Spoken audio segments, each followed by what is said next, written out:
Analysis and Redesign Challenge, Info 200, Section BC by Luke Rickens. So the product that I chose was Rawlings NBA Mini Hoop, Los Angeles Lakers edition, but it doesn't really matter about that part because you can choose whatever NBA team you would like. And here's a photo of my hoop right here, and you can also see it back there on my dresser. Key features. So the key features of this product are obviously the branding, whatever team you choose, the durable see-through backboard, the mini basketball hoop that is included, the indoor compatibility, and the fact that it's super easy to insulate via two black hooks on the back. Direct and indirect stakeholders. Direct stakeholders include consumers like people into basketball, office workers, and a little bit of downtime, and anyone who's really looking for a mini hoop.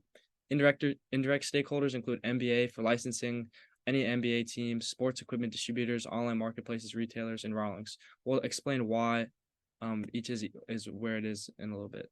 Direct stakeholders and the product's effect. So for direct stakeholders, the main motivation could be to engage in whatever NBA team that they're looking for, such as the Lakers in my case, and also the enjoyment of basketball in a casual indoor setting. Basically, since it's only $29.99 as well, it can also be super cheap, especially for other hoops on the market, and it's also super.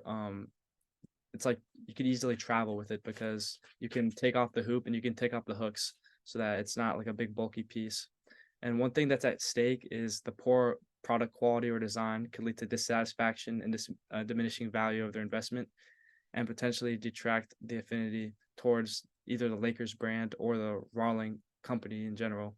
And here are just a few reviews from Amazon that I compiled of a couple of things that can be, improved upon with this hoop. Indirect stakeholders and the product's effect.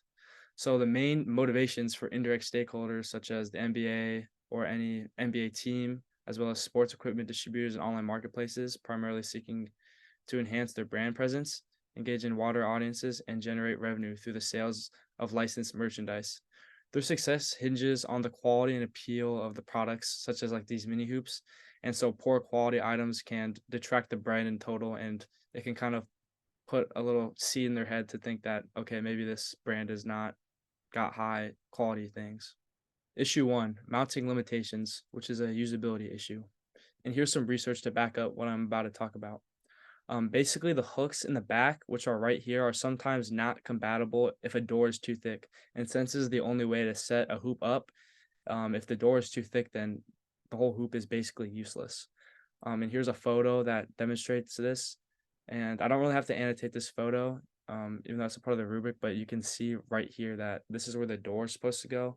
So, and you can tell that this part is not very long. And this obviously impacts stakeholders because um, it's not as versatile if it's small, because if they have a bigger door, then it's basically useless for them.